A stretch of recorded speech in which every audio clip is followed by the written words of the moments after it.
Saudara-saudariku yang terkasih, salam, salam sehat dan sukacita selalu berkah dalam.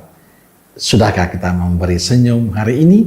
Jumat 27 September 2024.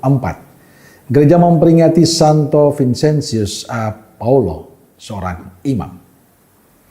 Mari kita awali permenungan kita dengan tanda kemenangan Kristus. Dalam nama Bapa dan Putra dan Roh Kudus. Amin. Permenungan kita diambil dari Injil Lukas bab 9 ayat 19 sampai 22. Pada suatu kali ketika Yesus berdoa seorang diri, datanglah murid-muridnya kepadanya. Lalu ia bertanya kepada mereka. Kata orang banyak, siapakah aku ini? Jawab mereka, Yohanes Pembaptis. Ada juga yang mengatakan Elia. Ada pula yang mengatakan bahwa seorang dari nabi-nabi dahulu telah bangkit. Yesus bertanya kepada mereka. Menurut kamu, siapakah aku ini? Jawab Petrus, Mesias dari Allah. Lalu Yesus melarang mereka dengan keras supaya mereka jangan memberitahukan hal itu kepada siapapun. Dan Yesus berkata, Anak manusia harus menanggung banyak penderitaan dan ditolak oleh tua-tua, imam-imam kepala, dan ahli-ahli Taurat, lalu dibunuh dan dibangkitkan pada hari ketiga. Saudaraku terkasih, dalam Injil hari ini Yesus bertanya pada para muridnya. Kata orang banyak, siapakah aku ini? Kita bisa saja bertanya, mengapa Yesus bertanya demikian pada para murid? Padahal para murid selalu bersama Yesus. Mereka mengikuti aktivitas Yesus. Mereka tahu apa yang dilakukan Yesus. Tapi mengapa Yesus bertanya, siapakah aku ini? Rupanya Yesus ingin mengendalami pengenalan mereka tentang dirinya. Yesus bertanya kepada para muridnya, kata orang banyak, siapakah aku ini? Dan mereka menjawab, ada yang mengatakan Yohanes Pembaptis, ada juga yang mengatakan Elia, dan ada pula yang mengatakan salah seorang nabi dari zaman dulu telah bangkit.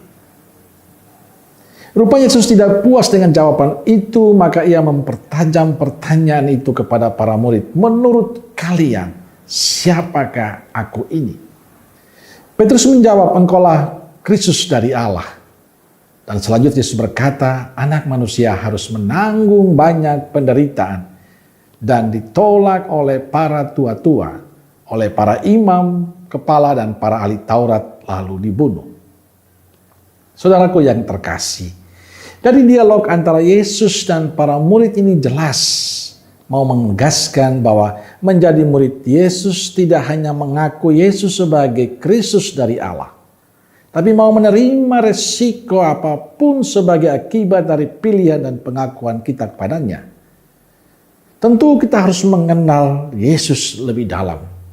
Karena itu para murid harus siap menerima resiko apapun bila mau mengikuti Yesus. Pertanyaan ini tidak hanya untuk para murid tapi untuk kita. Siapakah Yesus menurut kita?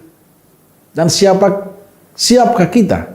Atau bersediakah kita mengikutinya dengan benar dan setia?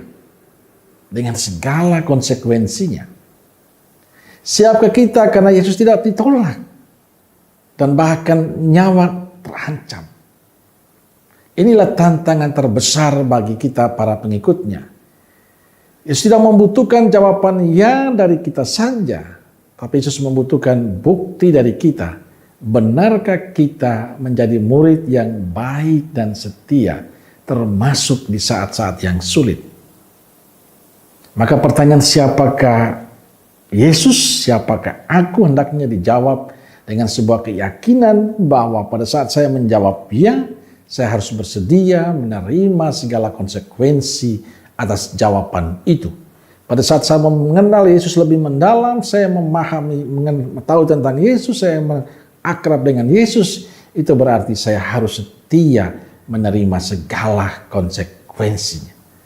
Maka saudaraku terkasih, tidak hanya sebagai orang beriman, tidak hanya sebagai murid Kristus, tapi harus setia dengan segala konsekuensi sebagai murid Kristus.